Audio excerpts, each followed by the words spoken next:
شروع کرتے ہیں اللہ کے پاک نام سے جو بڑا مہربان نہایت رحم کرنے والا ہے۔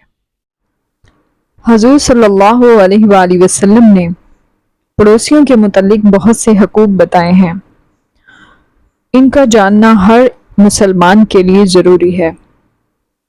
کیونکہ عورت جب دین سیکھتی ہے تو اپنی نسل کی تربیت کرتی ہے،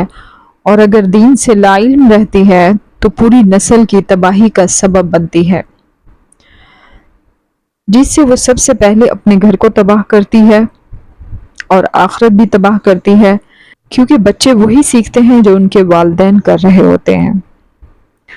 تو اسی طرح حضور اکرم صلی اللہ علیہ وآلہ وسلم نے ایک حدیث بتائی ہے، اے مسلمان عورتوں، کوئی پڑوسن اپنی پڑوسن کے لیے تحفے بھیجے تو اس کو حقیر نہ سمجھو، چاہے وہ بکری کا ایک کھر ہی کیوں نہ ہو۔ تو اس کے متعلق